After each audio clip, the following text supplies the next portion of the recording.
Hello, and welcome to the Language of Mindfulness podcast. This is a podcast for people who want to have more great conversations in your life. You want to connect, you want to speak authentically, and you want to listen deeply. This is how to do it, and it's the real deal.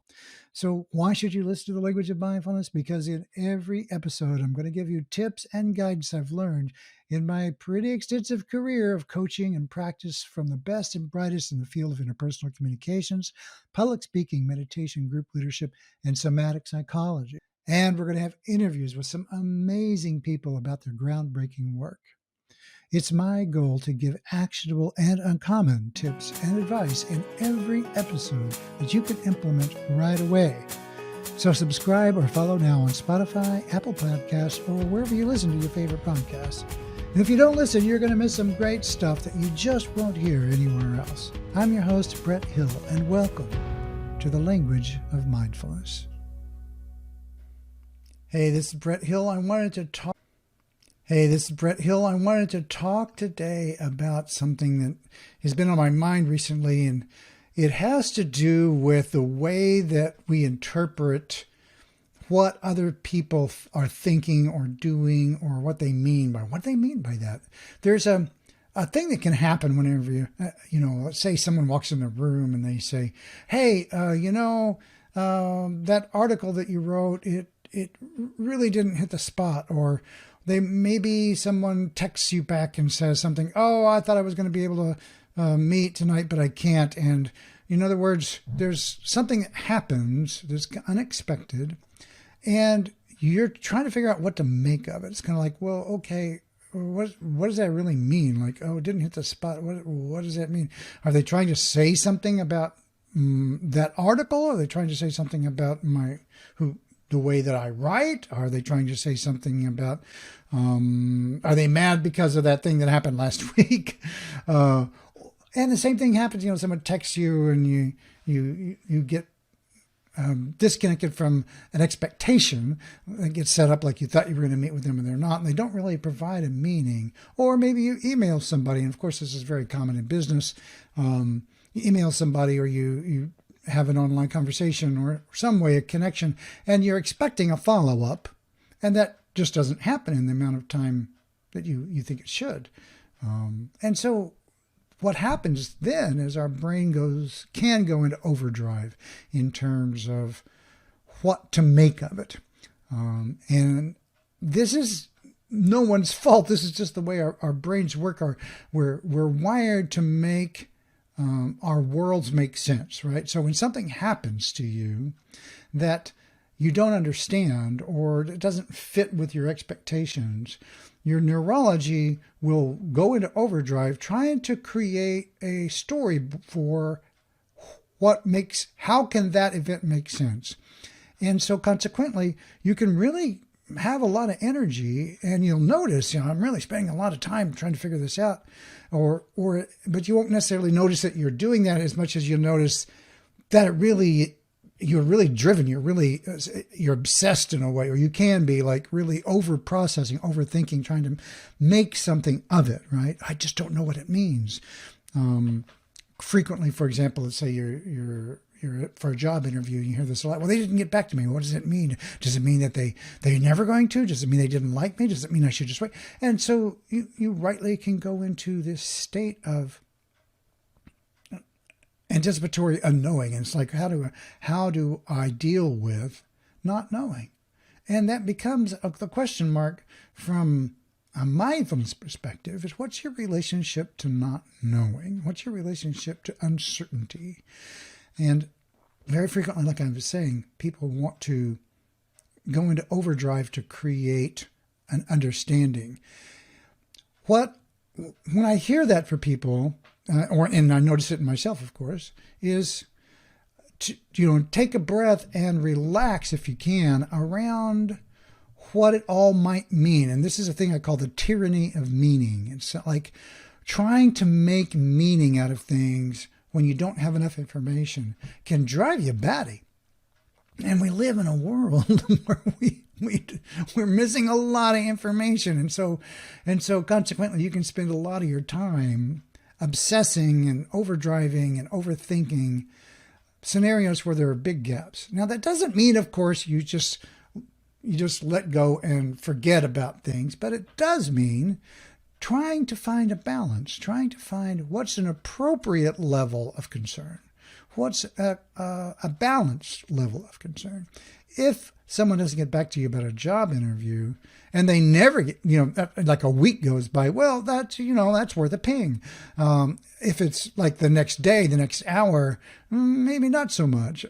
Very frequently, I found with my long career in business, you have to be persistent. You have to push because people are busy, right? And so often I find people are appreciative of me kind of semi-aggressively following up until, I get a connection going, because people are just crazy busy these days.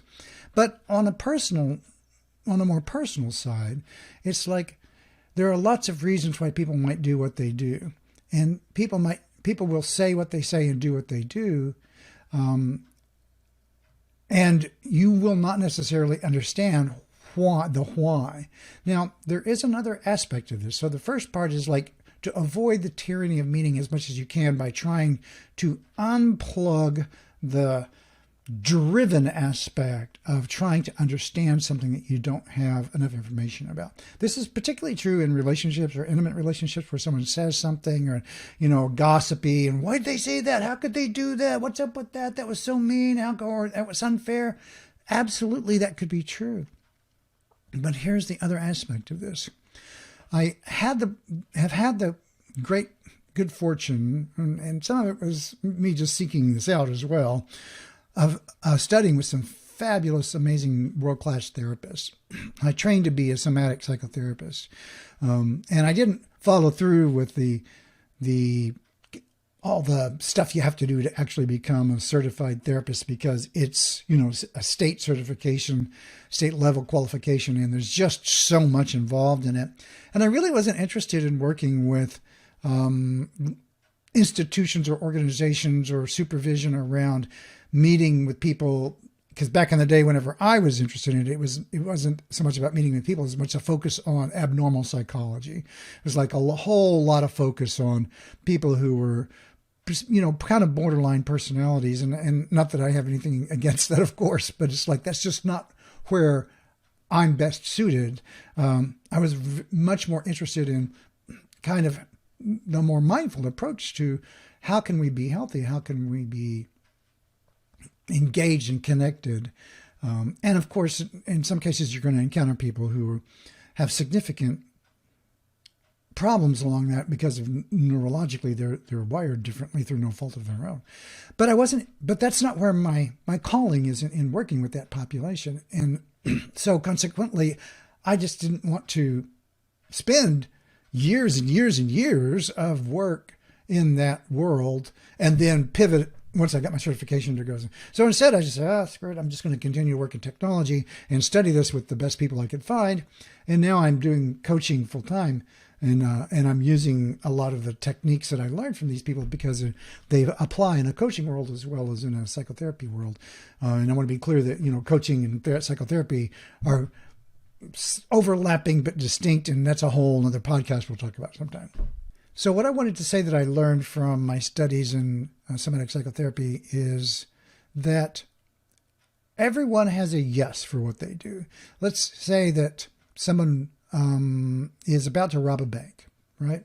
Okay, clearly that's a pretty outrageous thing to do, but in their minds, they went through a sequence of thought that gets to today, I'm going to say yes to robbing a bank. That's really what's in my best interest. That's what's going to work for me. And so even though clearly it's kind of an out of bounds thing to do and high risk and all of that, whatever process they got to, whatever thought process they went through, whatever's going on in their world led them to a yes to that. Now, I'm not trying to defend that. I'm not in any way saying that that's a good idea. I'm just trying to look at this objectively from the point of view of what's going on in their world, what's going on in their head. So when someone says something to you, or you experience something that and it feels off from someone's being mean or or you're being treated unjustly. On the other side of that, whatever they're doing, they're getting to a yes, right? Just like you. I mean, think about how many times during the day do you go, I really don't think this is in my best interest. I really think it's a bad idea, and there's no way this makes sense. And then you do it, right? Because if that actually does happen to you, some part of you thinks it is a good idea, and you did it anyway. And then, so the point being that most of the time, in fact, 99.9999% of the time, there's a giant yes in your head about explaining what it is you're going to do and why you're going to do it as something that makes sense for you right now. And this is true for everyone. And so if you keep that in mind, one of the ways you can help kind of take the sting out of things that feel hurtful, mean, unjust that come your way is to try to think about how they got to a yes for that. Now, that does, again, I want to be really clear. I'm not at all saying that what they do is okay, because people do a lot of really mean stuff sometimes, and it's not okay, their behavior. But they're doing it for a reason that they think works for them. And that can be that they want, to feel powerful, or they want to feel like they're in control, or they're acting out of anger that's related to something that either you or someone else did, and it's just landing on you right now. But whatever it is, there's a chain of events and a reasonable set, I don't say reasonable, but a set of assumptions and beliefs that get them to say, yeah, this is the way I'm going to do it. Let's take someone who is routinely mean to people verbally. They're verbally abusive. Now, there's some way that that's actually working for them, or they wouldn't do it. So that's the bottom line about the way we behave, is that the things that you do, in some way, it works for you. And what other people do, it works for them too. Let's just say that I have a habit of being really mean to people. They walk in there, well, if you knew what you were doing, then you wouldn't speak up so much, kind of like really saying kind of hurtful, mean things. Now, what does that kind of do for me? Well, for one thing, it creates a lot of separation, right? It creates a lot of keeping them away, right? They're not going to approach me. They're not going to like me. They're not going to want to be in my world. And that might be exactly what I want, because I don't like people in my world, because I find people remind me of my own irritability and how unhappy I am with people in general. And so consequently, and generally that's because you're unhappy with yourself in general. And I don't want to be reminded of that. So the best solution is just to push everybody away.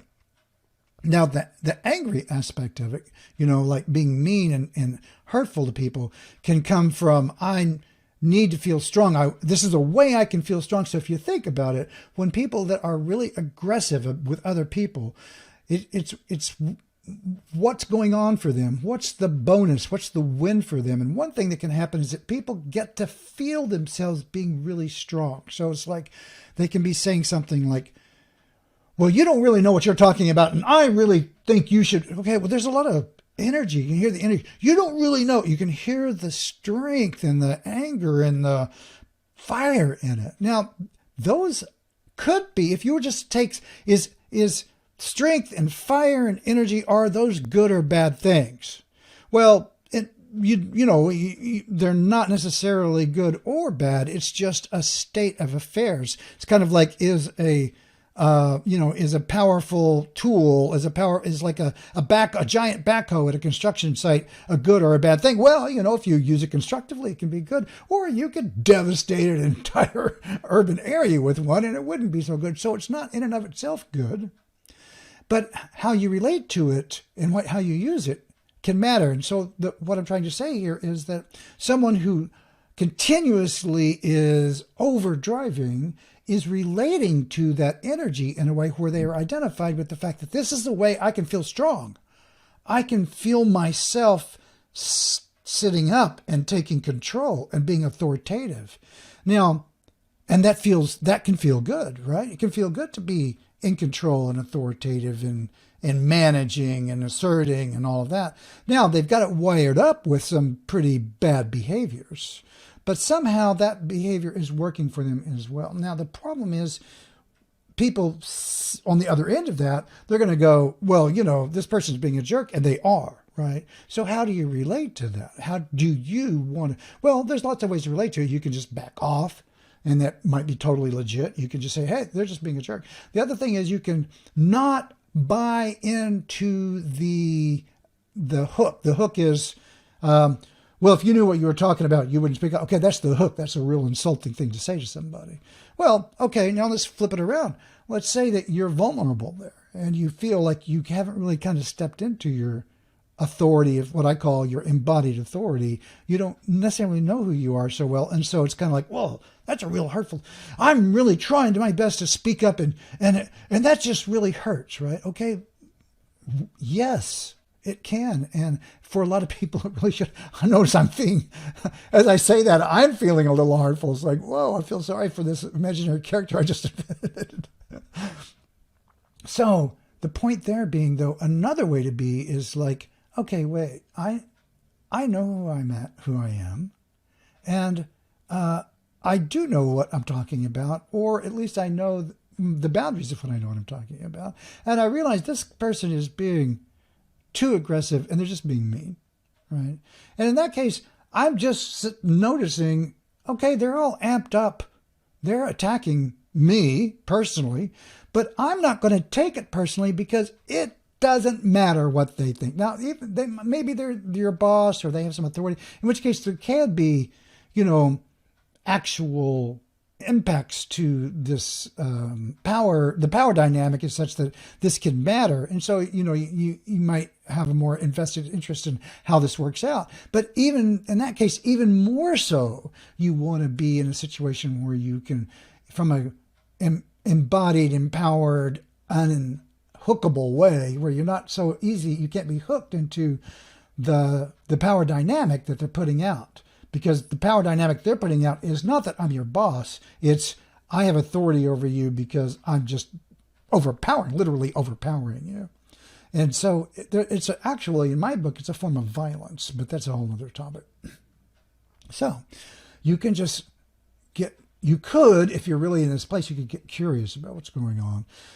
That would take a lot of mastery. The other thing is you just kind of notice and you go, okay, so they're coming at me with this way. And you can say, well, all right, let me find out what it is I'm saying that you think that is incomplete or uninformed, and we'll take it from there. But mostly, I'm feeling like you're really angry here, and what's up with that? And maybe that works for them, maybe it doesn't. In that case, this is the thing I'm calling contacting the limbic state of the other person. You're naming their anger as just as important as what they're saying. Now, it can be that it can get to a place where you have to draw some boundaries. You can say to people, and I do this, I don't want to say regularly, but I have been known, it's in my repertoire, and I do it when it's necessary. If you want to engage with me, we have to have a respectful conversation. And so it can come along the lines of, hey, I hear what you're saying. It seems like you're upset. Can we talk about this respectfully? And if they refuse to do that, you can say, look, I'd like to talk about this when this is calmed down. And because it's important to me that we have a conversation that's respectful, where we can not be yelling at each other. And I don't want to get angry. And I'd really rather find out what's really going on here than be in an argument, because being in an argument isn't really going to help me or you, right? And so maybe they agree with that, maybe they don't. And in some cases, if they are completely non-negotiable about it, there's a thing. I was once visiting a commune up in New York, and they were a really cool place in a lot of ways. And the woman who ran the place, she said they only had one rule about the commune, and that was they didn't tolerate non-negotiable negativity. So if someone, and I really like that phrase, if someone is non-negotiably negative, then that's a clear case where you've got to assert a boundary and defend it. You've just got to say, no, I'm sorry. I care about this relationship if it's interpersonal, or I care about this job. I care about this, this team or whatever it's affecting. And I really want this to, and I need to be able to have a conversation about this where, we're not no one is shouting at anybody else. And so if you can't get someone to agree to that, well, you got a problem, and that's an HR problem if it's at work. And otherwise, you have to redefine the terms of a relationship if it's completely unnegotiable. And so the point here being, though, still is to think that and understand that there's always a reason why someone is saying and doing what they're doing. They always get to yes. And in like a counseling session or a psychotherapy session or a coaching session, maybe we might explore how you get to these yeses in ways that aren't serving you. And most of these are just habitual things, ways that you have learned to relate to the world that no longer work for you. Often this comes from early learning, and that's why psychotherapy almost always or frequently goes back to childhood stuff. It's a meme, right? But it's a meme for a reason. And we're kind of upside down in the way we learn things, and that when we're very, very young, we make decisions about the way the world is, and those become baseline decisions because our mind is so unpatterned. And so those initial patterns become the blueprint for all the other patterns. They become, I don't say necessarily the blueprint, but they become models for all the other patterns that form, and they all connect. But these beliefs kind of get down and down and down to where you have core beliefs, and those core beliefs are your basic orientations to the world. And you form those core beliefs when we're very young. Now, the difficulty is that, is that those are very powerful beliefs because everything organizes around them, and we have to make them when we're fairly unsophisticated. We don't have a giant map of how the world works. We don't have, a decade or two of experience to figure out, that's just Mike, and Mike is he's just mean, so I'm not going to take it personal. Or that's just Janet, and Janet, she's just introverted. So, it's not personal that she doesn't reach out to me or say too much whenever I engage her, or whatever's going on. Whereas earlier in your life, you might encounter those same situations and make decisions about the way the world is, I'm just not very interesting, or the world is a really dangerous place and I have to watch out. And it's true, you have to watch out for the mean Mikes of the world. And no hating on Mikes here. But the point there being that there are people in the world that are dangerous, and that's a lesson I had to learn. And a lot of people, because I was bullied as a child, and I had to learn that there are people in the world that will hurt you, and using the same rationale I've been saying, they're coming to doing that. They're getting to a yes in their own world. What makes sense for me is to go hit Brett today because that's what's going to make my world better. And I am in no way making that okay. I'm just trying to say that that's the way that our psychology works. They're not going out to hurt somebody going, this is a bad idea and I just really don't want to do it, and then doing it. They're going, yes, this is what I want to do. This is what makes sense for me. This is what works in my world. And you can begin to deconstruct in a way how people can begin to do things, or how people can do things that are bad for them and other people, but yet inside them they're thinking that this is a good idea. Even when you take it to the very extreme, people who commit suicide, for whatever rationale, that's the answer to their problem in that moment. They think they're coming to the conclusion that the answer to my issues, the best thing for me to do is just to end life. And as much as I want to intervene in that tragic set of sequences, that's clearly what's going on for them, that they're getting to a yes. And so I'm lobbying for and advocating for people to begin to understand that this is so.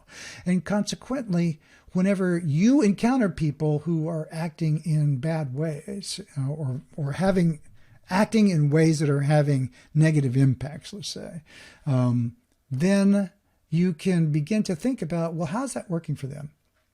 And as a way to kind of get underneath the outcome of the behavior, the impacts of the behavior, the sting And in some cases, you don't have the luxury of doing that, right?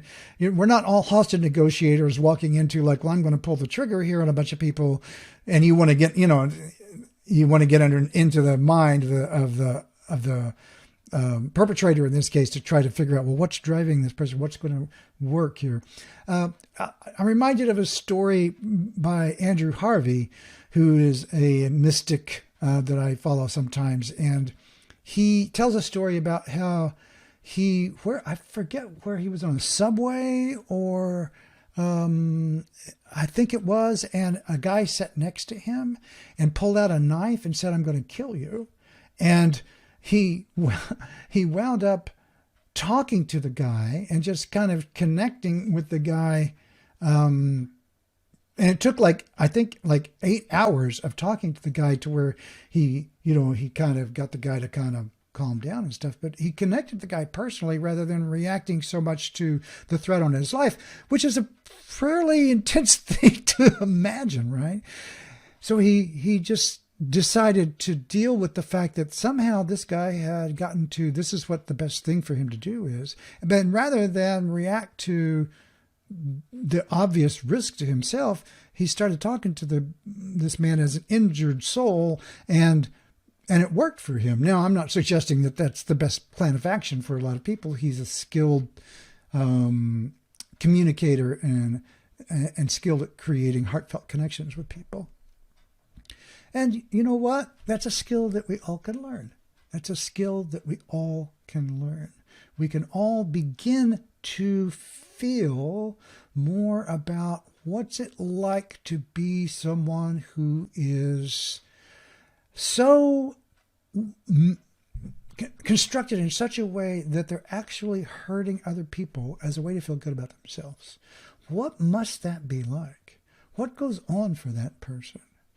And how disconnected they must be from what's healthy for them. Because my model is that health is involved in all of us, just like you get hungry and you want to eat, that's health, right? So you eat something wrong or bad for you, that's your body organically saying, that's not right. Similarly, we have this process for our emotional health. That when you do things that feel good for you, when you get a heartfelt hug and you're able to let yourself feel it, that feels good. And it's kind of not disputable that it feels good because it's a somatic experience, right? So when someone cares about you, generally, that feels good to people. When you express your truth in an authentic way, that feels good. And generally, people will hear it and they go, oh, I hear the truth in that, and respond to it differently. And the point I'm trying to make here is that there's this true north in us. There's this way that we can organize around what's good and true. But yet, because of our early learnings and because of our bad habits and our environment and our culture and, the way we grew up and the things that we were taught and the things that people have done to us and the things that we have experimented with that have taught us things, we have attitudes and beliefs and actions that will cause us to do things that aren't in our best interest. And it can actually hurt other people. And when you're that person, then you can tell. If you get mindful about how it really feels, what's underneath it, and you really get in touch with what's going on here. And that's why mindfulness can feel a little toxic at times to people who have a lot of this in their lives, because the minute they start to turn towards this, they start to feel the wrongness of it in a way. It's kind of like, oh my God, I've been mean to these people, and all I'm really trying to do is protect my own woundedness.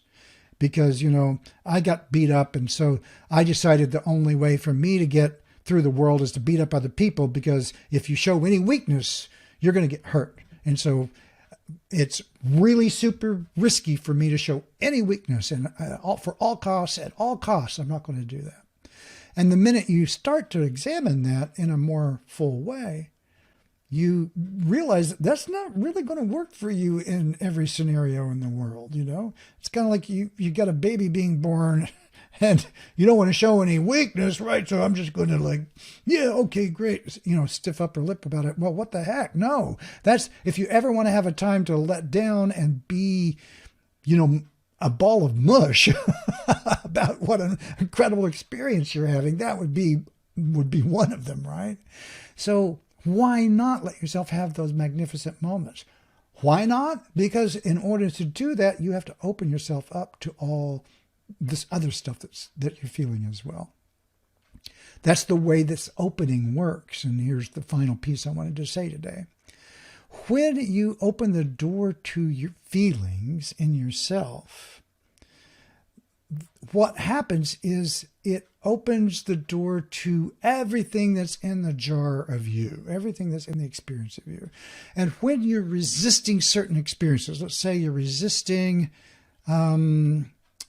being nurtured or feeling good about yourself. Now, why would anybody do that? Well, it's very common experience. They call this a nourishment wound. If you let yourself feel good about something, you become vulnerable to it hurting you.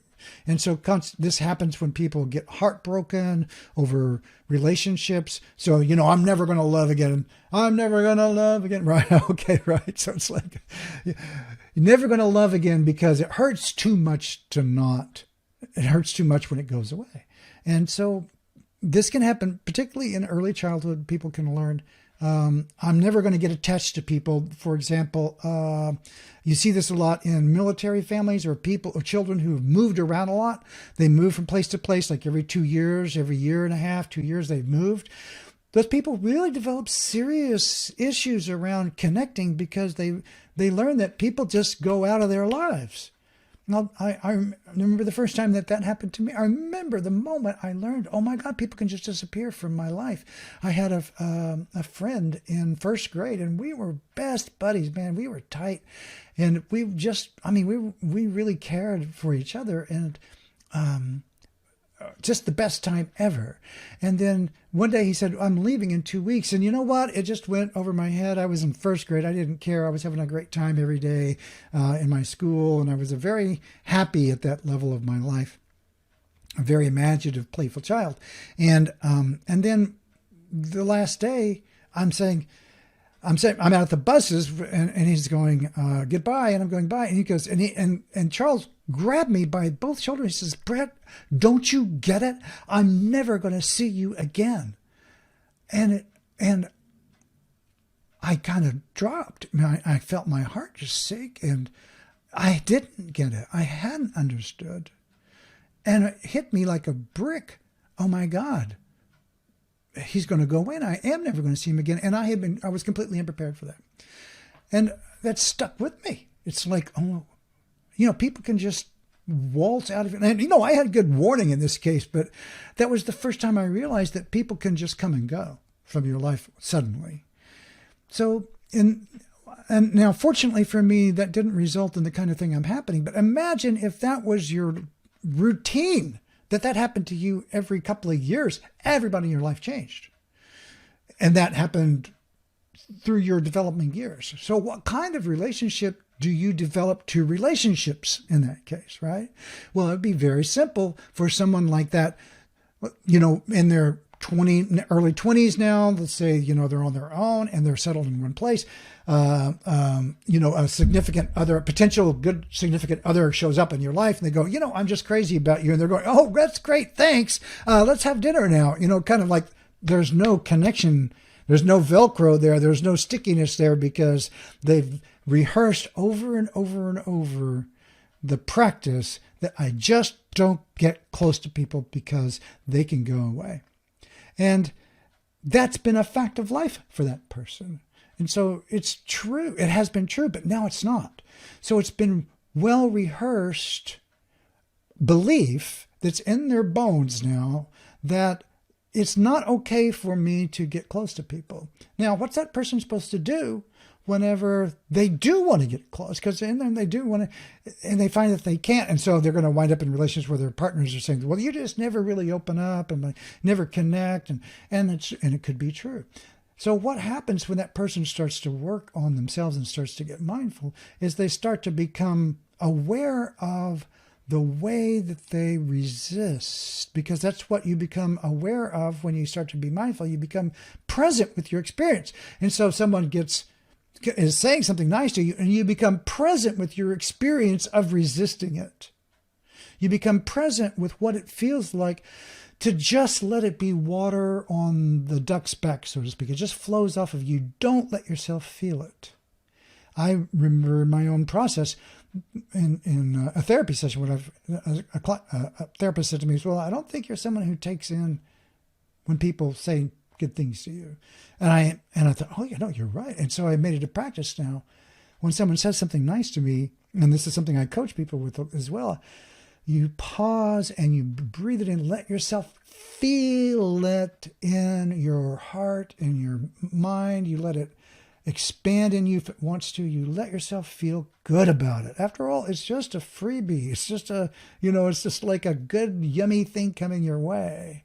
And if it's clean, sometimes there's hooks involved and you have to use your judgment. But if it's just hey, Brett, I really appreciate you, I'm going to stop and go, yeah, thanks. That really means something to me. I'm letting myself feel it on purpose in the moment. And that's exactly what mindfulness is about. So you can do that. You can let yourself have these things in the moment when they come your way. But here's the trick. If you're someone who has, over the years, developed a habit of not letting that happen, to open yourself up to that, you're going to also then experience the sadness, if you will, of the disconnections that you've had in your life, the ways that it hurt to not connect with others, or the ways that it hurt to have these disconnections happen. You have to have them both. There's a saying, that you can't, the love you feel is equal to the pain you can feel, in a way. And so by protecting yourself from your pain, you protect yourself from love. So the question is, how much do you need to defend?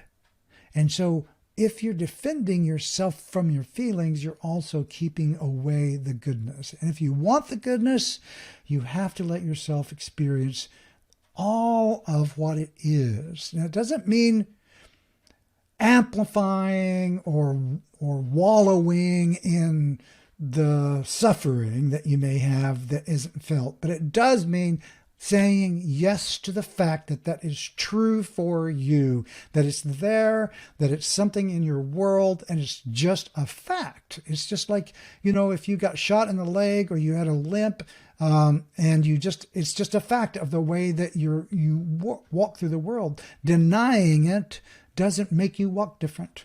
It just makes you have to make all these weird adjustments about the truth of the way things are. And that when you are winding up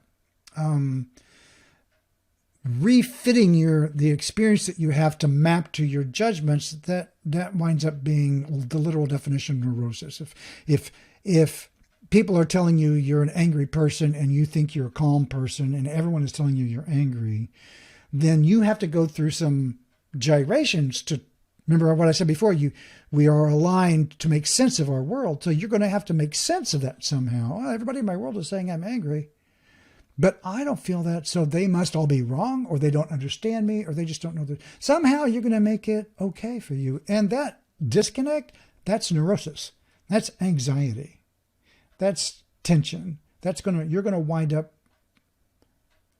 being disconnected from what's true and what's real. And that's going to wind up hurting you in some way and disempowering you from being authentic and real in the world. And that's what I'm lobbying for, really, is for us to be authentic, for us to be real. I have covered a ton of stuff in this particular segment.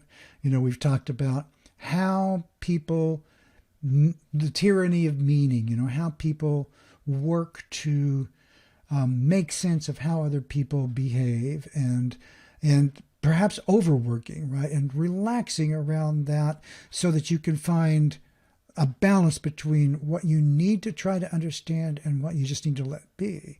And then looking into how it is that people do what they do for good reason. Well, I say good reason. They do what they do for a reason. Now, this doesn't mean that their behaviors are good or healthy, but in their process, there's a yes. And if you start to look into trying to understand that, you can help yourself disconnect from the sting or the victimization that can occur whenever you're on the other end of that. It's not like if some guy comes at me with, he's a bully and I'm the victim, I'm going to go, oh, I understand you, so it's okay. No, it's like, I understand you and it's still not okay what you're doing, but I understand what you're doing in terms of your own pain. I see that you're hurt, you're injured, you're getting where you're going. That doesn't mean that you can hit me. And if you try, there's going to be a problem. So I'm very clear about that these days. And so this also brings up the issue of boundaries, how you declare and define boundaries, and naming those boundaries in relationship to this can change, because instead of setting up boundaries everywhere unnecessarily and not defending them, which some people do, or not setting up boundaries at all and letting, which also some people do, you can begin to explore, when is it appropriate to set up and defend certain boundaries? Is it non-negotiable negativity, like the case that I talked about, or is it, which is a good one, by the way, or is it something, more refined than that? And then finally, it's a matter of opening in yourself and understanding that to open the door to receiving and experiencing the beauty and the love and the graciousness that's in the world, we have to be willing to say yes to the suffering that's in our world as well, inside of you and outside of you, because the only way you're going to be able to really connect with others, regardless of kind of where they are. Well, I don't say regardless, because there's some people that I just feel like are toxic and I don't want to connect. But in many cases you can, is to be able to connect to yourself. And when you connect to your own woundedness and just let that be so, let it be what it is, not amplifying it and not diminishing it, you open the door to being able to receive in a really, really big way, because you're not resisting your experience as much as you were. And this can be a little bit like taking the lid off for people who've been bottled up. And so often, you want to explore this not all at once, but over a period of time. And that's where some coaching or some therapy can come in to help or play, or some group that's doing shadow work. This is sometimes called shadow work. Where you're dealing with kind of your woundedness and letting yourself say yes to my experience. And that, again, I want to be super clear when I say saying yes to your experience. That doesn't mean making it okay, like it's okay that I got beat up, or it's okay that I got hurt, or it's okay that I'm hurting someone. No. It means just to the truth of it. So if I broke my leg, I'm saying yes to the fact that my leg is broken. It doesn't make it any different if I get upset about the fact that it happened, or I ruminate over, well, they broke my leg and so they owe me. And that may be so, but it doesn't help to wish for a different moment than the one you have, because it's reality. So saying yes to what's true, letting what's true be in you fully. And when you do that, you then are able to look out over your world, over your experience, and say yes to the beauty that's in the world, and say yes to kind of the ugliness that's in the world. And you're going to want to, you don't necessarily, like I said, embrace it, but yeah, that's there. Yeah, that's true. Because how else can we effectively manage being conscious human beings on the planet, being caring, compassionate forces for helping ourselves and each other, if we're in denial about what is true? And so That's it. That's the way home, so to speak. And I feel like that by landing in that with each other, we can get off of the habituated, easy way of just blaming. And certainly there is plenty of blame to go around, but staying in that mode doesn't solve problems. We need to understand how we work, what goes on under the hood, how we can be connected with people we don't necessarily agree with, and even necessarily with people with, even connected to people who aren't engaging in what we might call healthy or even destructive behaviors. Not making it okay, but understanding that they have their own wounds, and facilitating healthy engagement is the way to help us all. And that's basically it. Helping us to be who we are in the moment, on purpose, non-judgmentally. Tip of the hat to John Cabot's in there. Thank you.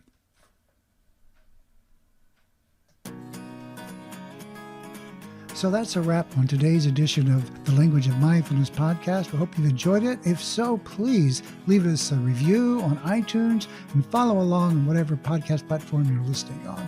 We'd really appreciate it. And check us out at languageofmindfulness.com, where you can sign up for a free coaching session. And because we get so many questions on this, you can access how to start a mindfulness meditation practice at languageofmindfulness.com/now. Thanks a ton, and we're looking forward to a lot of great new content coming up as well. Have a great one and stay present. Thanks.